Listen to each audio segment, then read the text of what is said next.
right, well, welcome to Grace. Like Chris said, my name's Pastor Jeremy. My name's Jeremy Rutledge, and I'm one of the pastors here at Grace. And I am wrapping up our series together. I can't talk this morning. I'm sorry.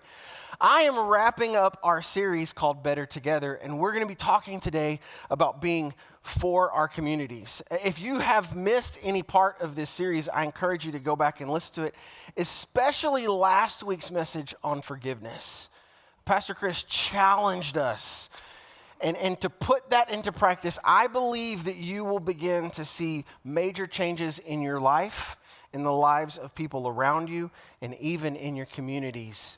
So as we wrap up today and talk about being for our communities, we're going to learn what that looks like here at Grace. And that looks like a lot of different things.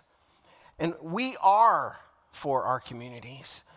We're going to look at how you can partner with us in doing that. Before we do that, though, I want to ask you a couple of questions. Have you ever wondered why so many things in your life are just like automatic? I don't mean like auto bill pay. I mean like an auto response that you have to somebody. Like you don't even think about it. Like have you ever you've been out to eat and somebody brings you your food and they say, enjoy your food. And you say, you too. And you're like, why did I even say that? Or what's worse, and I've done this multiple times, you're talking to somebody on the phone or like a delivery guy and they say bye and you're like, love you too. Not that that's bad, but sometimes it's awkward, right? Like, oh, oops. Or you find that you're turning into your parents and you say things that they used to say. And you're like, why did I even say that? I don't even think that way. I thought it was ridiculous when my dad said it when I was a kid. Like, I brought you into this world and I can take you out of it. Right? I don't know if my dad ever really said that or not, but he probably should have to me. Right? Or this one always got me when you're getting disciplined. This hurts me more than it hurts you. No. Your parents or your grandparents start to come out in the things that you say. But you know, what really gets me are the automatic things that we say or think about the church or about God. And it reflects something. Either we haven't put thought into it or it reflects something about our heart. So this morning, I want to protest. I want to protest the church. I want to protest the church of my childhood or maybe the church that you went to and things that maybe people think or say that I just go, I think that's ridiculous. And a lot of people protest things these days. I've never been in on any of that, so I thought, hey, why not today? So here we go. We're going to start with this one. You ever heard, don't run in church? I hate that. Especially like during the week when we have kids up here and they're running around and mom or dad, don't run in church. I'm like, why? Running is fun. Like this ought to be a place that they can just run and have fun. I mean, don't run into somebody, but running in church is okay. Or this is not Grace Fellowship, but it is some churches. Right? I wouldn't be allowed to be up here. Or I don't have one of these, but even this. Like, why does what I look like matter or how I dress? When I was a kid, my dad was on staff at a church, and every Sunday he had to wear like a suit and tie. And I always like, why do you have to wear a suit and tie? You don't wear that any other time. Why does it matter? So then, this is a terminology that I don't get because I'm just not cool. But like, what even is Sunday best? Like, evidently that's a thing now. Like if your Sunday best is flip-flops, shorts, and a t-shirt, come on. Right? Like I don't really care what you wear. But here's the thing. Those are fun and funny, and maybe you relate to some of those, or that was the church of your childhood. But unfortunately, the church is often thought of negatively by other people. Or people that are far from God, and they think that the church is holding up signs like this. Oh, that's the wrong one. Here we go.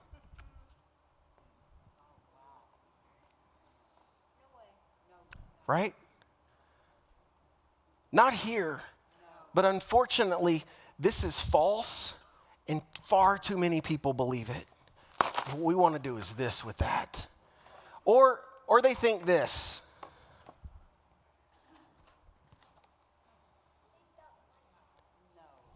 We don't like you. We don't like people like you. See, you're not welcome here because you got to fix yourself first, or we don't like you because you're different, or because like you haven't met Jesus yet, and now that scares me. So you're not welcome here and we don't like you. That's false. Or maybe some of you actually believe this, that God's punishing you. Like the bad things that happen in my life are because I've done bad things and God's punishing me because of it. That's false.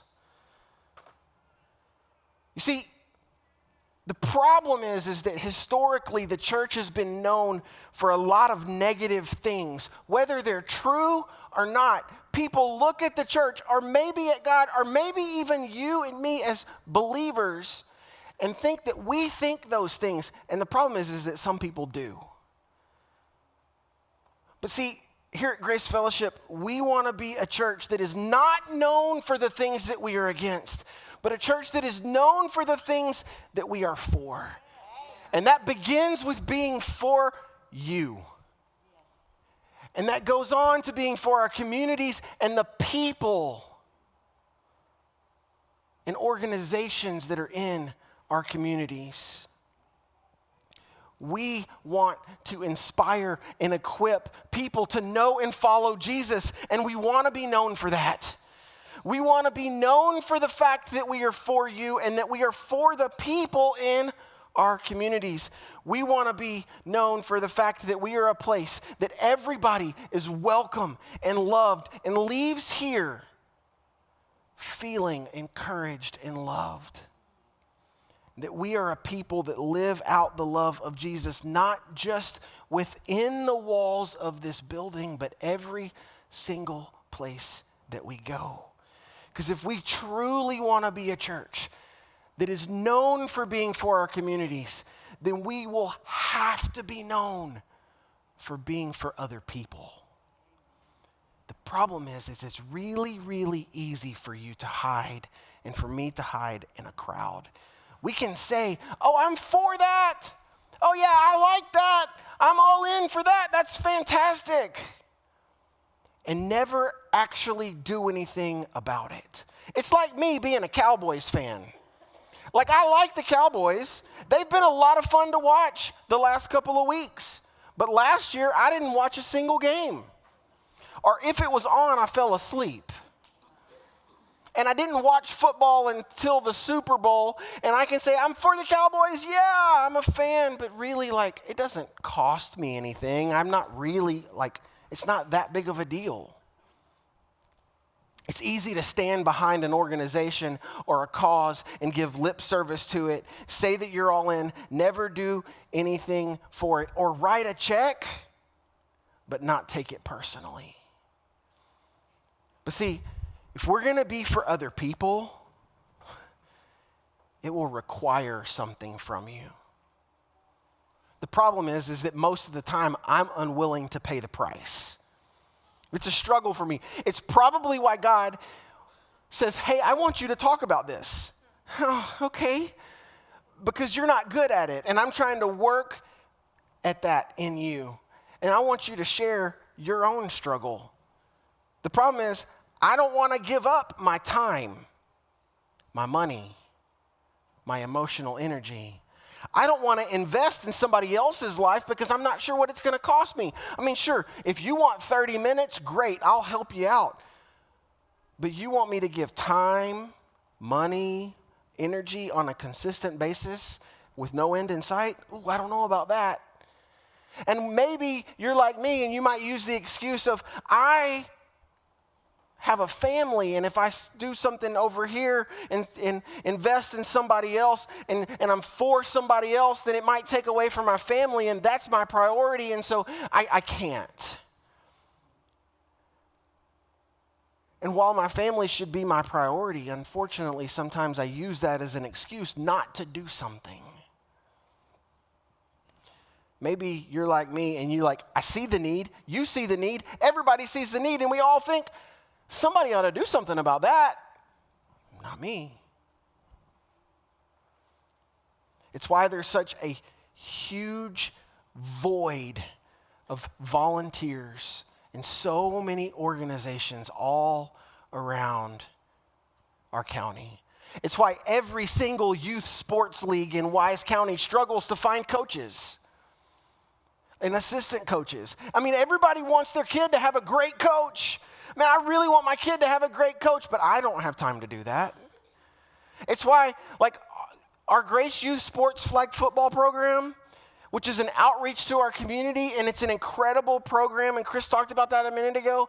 It is awesome, but we struggle to find coaches and officials every season. Take a look at nonprofits around you. Show me a nonprofit that goes, we got enough volunteers. You're not going to find it.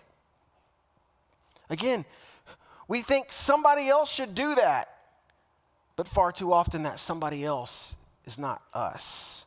I mean, we see the need, but I don't know about filling the need. I'm talking to myself. I make a lot of excuses for, I don't think I can do that.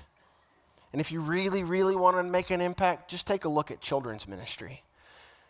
Children's ministry in any church is the hardest place to find people to serve. Specifically here at Grace Fellowship, our children's ministry leaders are absolutely incredible. They're fantastic ministry leaders that serve week in and week out. And I was the children's pastor here for 13 years. And there were a lot of incredible leaders that, unfortunately, though, I rarely had a chance to come in this room to be a part of service. Because maybe you drop your kids off and you're like, there's a lot of kids in here. There's adults in here, but there's a lot of kids in here. And you see the need, but you're like, I don't know, like, maybe that's not me. I don't know if I should do that. And our current children's pastor, Pastor Brady and his wife, they serve in our children's ministry areas every week, and they love what they do. And they have some incredible leaders that serve with them, but they just don't get a chance to come in here very often. See, we don't want to pay the price that it takes of time, energy, to fill needs that we see, because it's hard. When I was in the 3rd grade, I had a Sunday school teacher. His name was J.D. Hurd. And I was a little 3rd grader, and he was a giant of a man.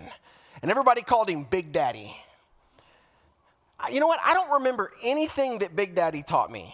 I don't remember anything that he taught us. But I do remember this. Every single time I saw him, and every time I left, he told me and every other boy in his class, don't forget that your Big Daddy loves you. I'm 41 years old, and it brings a smile to my face just to think about him. And I grew up in a house that hearing I love you was common. I did not lack for love from my parents or being told that. Yet somebody showed up week in and week out, and they told me that they loved me, and it made a big impact. So if you want to make an impact, serving somewhere with kids is an incredible way to do that.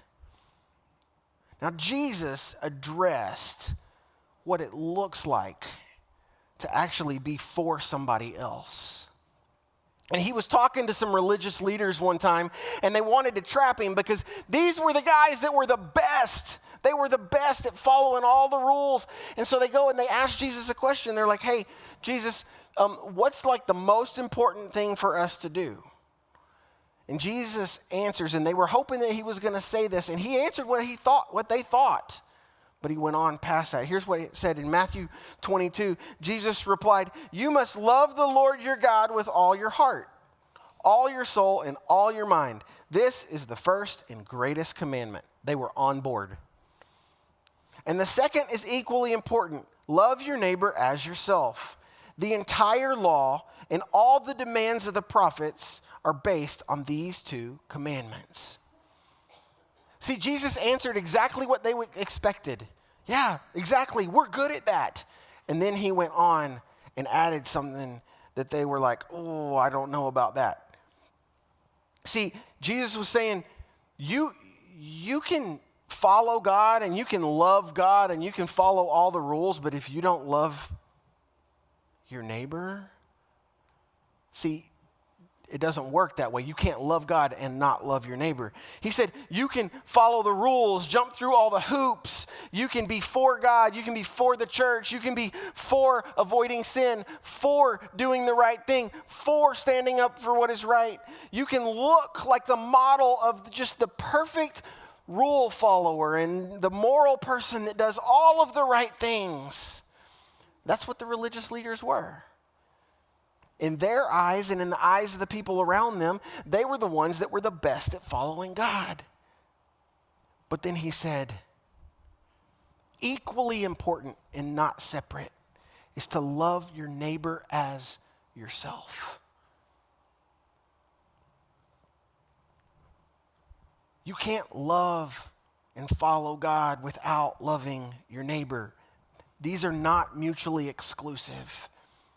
And the religious leaders didn't like that because they were not good at loving their neighbors. Jesus addressed it again in Luke chapter 10, where another religious leader comes to him and he's asking him questions. And the religious leader knows the answer. He's like, yeah, I'm supposed to love God, all that, and I'm supposed to love my neighbor as myself. But Jesus, who is my neighbor? And Jesus explains to him through a story that we call the Good Samaritan. And let me just catch you up really fast. If you've never heard the story of the Good Samaritan, basically what happens is a guy's traveling, he gets jumped, beat up, robbed, and beaten within an inch of his life. And all the people that are like him, all the people that are part of like his group that should be the ones that are for him the most, the ones that come by and see him should like come to his rescue, and they avoid him. They're like, ooh, I don't have time for that. Ooh, I see this need, but I'm in a hurry today. And then his enemy, somebody that was against him, somebody that was a part of a people group that hated the people group that he was from, and his people group hated them. I mean, it was a bad thing. And this guy comes by and he sees him and he picks him up and he cares for him and he tends to his needs and he goes and seeks medical attention, and then he comes back later and makes sure that he's okay. And then Jesus said, who was the neighbor? And the religious leaders, like, the enemy was the neighbor.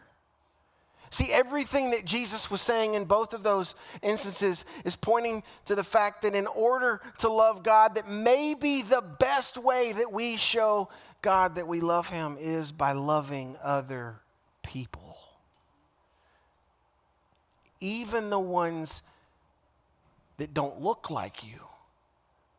Or your enemy. And maybe you're like me. The word enemy, you're like, I don't have enemies. See, God was like, oh yeah, you do. You know that person that posted something on Facebook that you completely disagree with, and in your head you're thinking, that's dumb. It's not very loving to think of them the way that you've been thinking of them. Oh. You know, the people that are just completely opposite of you or that you get frustrated with so easily, hey, you're supposed to love them the way that I loved you, Jeremy. Okay, God.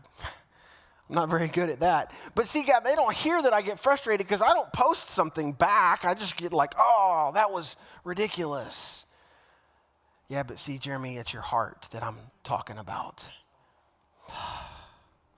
And I mess it up all the time. And maybe the best place in Scripture that Jesus talks about this, he doesn't say your neighbor in this passage, but he addresses this later in Matthew. And this, to me, is one of the most beautiful passages in all of Scripture. Jesus addresses this one more time in Matthew 25. He said, then the king will say to those on his right, come, you who are blessed by my Father, inherit the kingdom prepared for you from the creation of the world. For I was hungry and you fed me. I was thirsty and you gave me a drink. I was a stranger and you invited me into your home. I was naked and you gave me clothing. I was sick and you cared for me. I was in prison and you visited me. Then these righteous ones will reply, Lord, when did we ever see you hungry and feed you, or thirsty and give you something to drink? Or a stranger and show you hospitality, or naked and give you clothing? When did we see you sick or in prison and visit you? And then the king will say, I tell you the truth, when you did it to one of the least of these, my brothers and sisters, you were doing it for me. See, if we're going to be a church that is for our communities, then we have to be for our neighbors. And it starts with each one of us as individuals taking a look at our hearts. The greatest movements of God's kingdom did not and are not happening within the walls of a church building.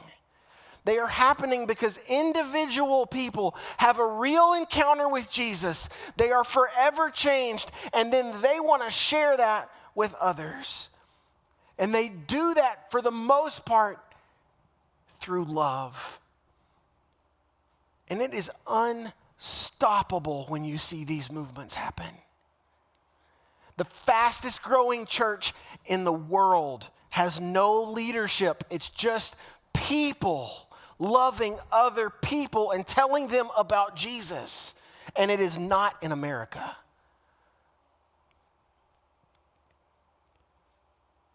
It doesn't happen from winning an argument or proving that we're right. It happens because of love and being obedient to God. A few weeks ago, I was reading a story of Paul's conversion. And if you don't know who Paul is the guy who wrote most of the New Testament. Paul is the greatest missionary that we've ever seen. And in the book of Acts, it tells that he is trying to stop people from following Jesus. And he's on his way to a town called Damascus. And on his way to Damascus, he's like headed there. He's going to arrest people that are followers of Jesus, maybe even have them killed. He is like, I want to stop this following of Jesus. This is not okay. And then he meets Jesus on his way. And he is forever changed. And he ends up being blinded from that. And he goes on to Damascus. And while he's in Damascus, waiting to figure out what is going to happen, God sends a man named Ananias to where Paul is staying and has Ananias pray for him. And when Ananias prays for Paul, scales fall off of his eyes, his sight is restored, and from there he begins to preach and teach about who Jesus is, and people begin to follow Jesus because of what Jesus did in Paul's life. And Ananias went and prayed for him, and before he did that, he's like, God, but that's my enemy. God's like, I want you to go pray for him anyways. And in reading that story, one verse jumped off the page. I mean, it hit me right in the face when I was reading it. It was Acts chapter 9, verse 10. This is what it said. Now there was a blank in Damascus. There was a rabbi in Damascus named Ananias. Because, that's who God would use. No, that's not what it says.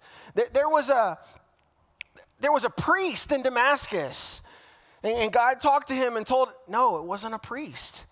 Okay, well, there was a prophet, because, prophets, they were the ones that would hear from God and then tell people what God said. No, it wasn't a prophet.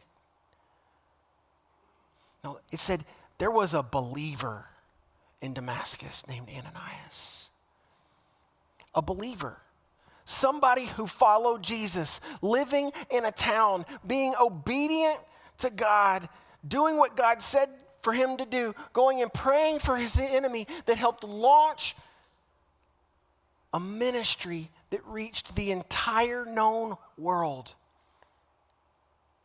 What if that story read like this instead?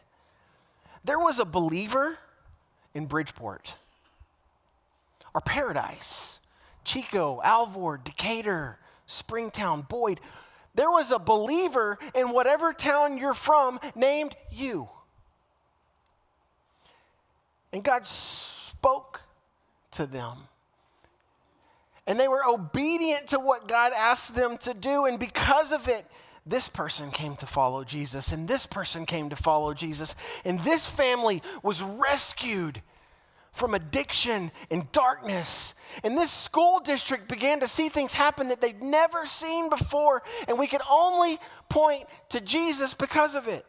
Because this believer, not a pastor, not a priest, not a holy man, not anything that you want to call it, the person that should be the person to do this, but a believer in a town was obedient to what God asked them to do.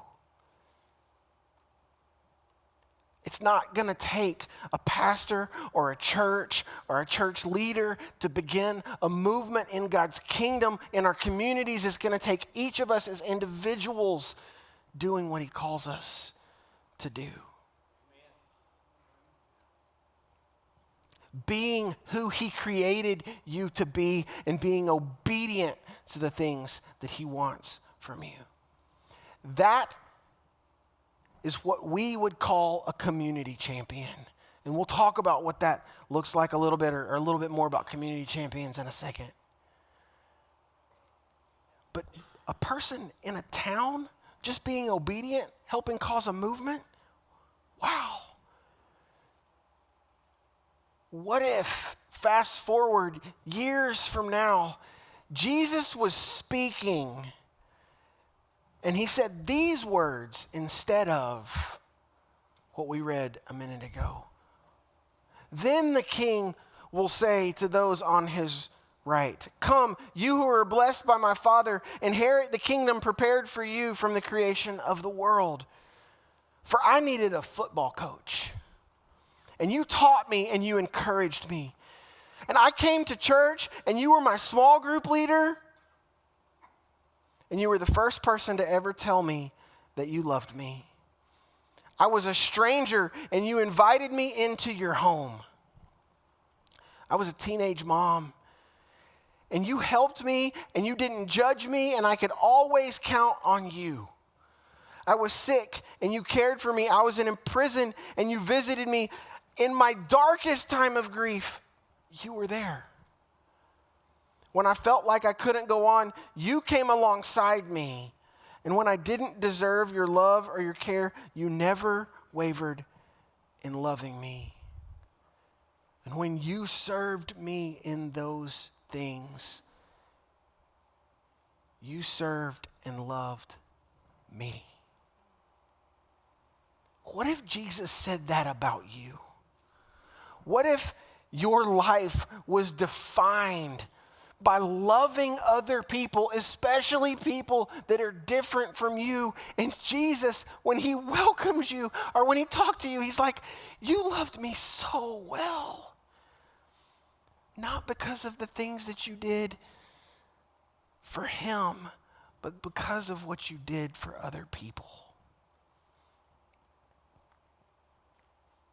The greatest impact that you may ever have on the kingdom of God just might be found in loving your neighbor or your enemy.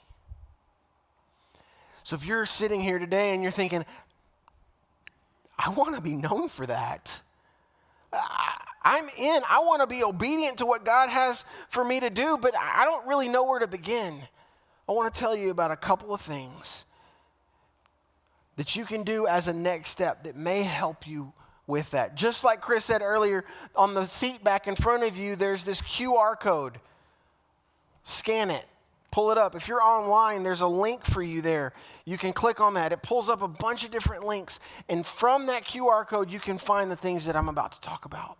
First of all, you should take our Grow class. If you've not taken Grow 1, sign up for it and take our Grow class. It happens on the first Sunday, or not the first Sunday, the second Sunday of every month. Next, there's a place that you can say, "Hey, I'm interested in serving." Click that button and say, "I will serve wherever needed."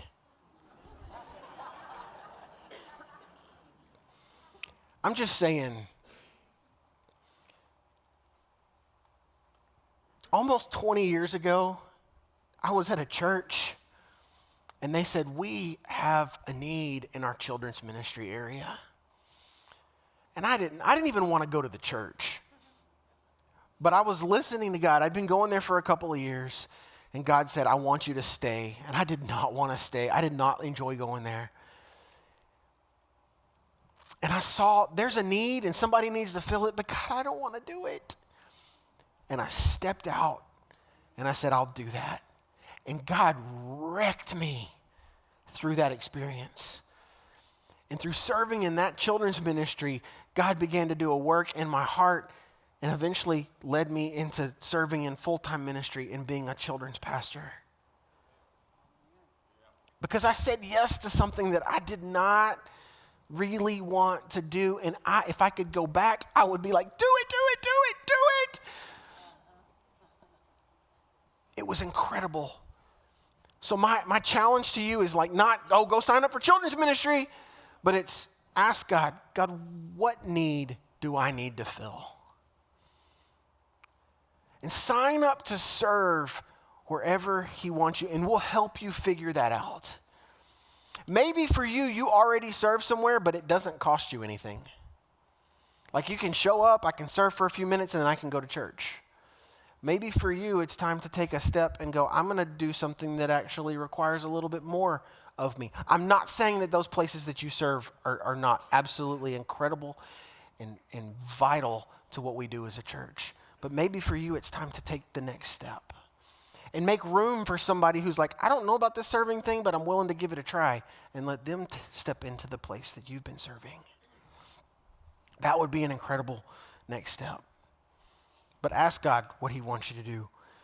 You may have heard us talk about community champions in the past. I mentioned that. Today, what we talked about is exactly what we want a community champion to be.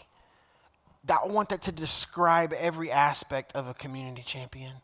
On November the 7th, we're going to be having a meeting at 11 o'clock, during the 11 o'clock service, on what is a community champion. And if that's something that you're interested in or want to be more a part of, I would encourage you to sign up for that.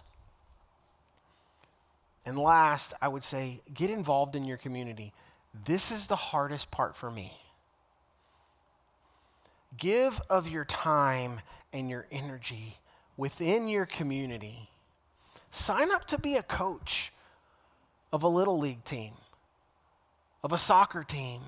Go serve in a nonprofit organization. There are some incredible nonprofits in our community that do a work that the church just isn't good at. And they are awesome. And there are some that are helping lead people to Jesus like crazy.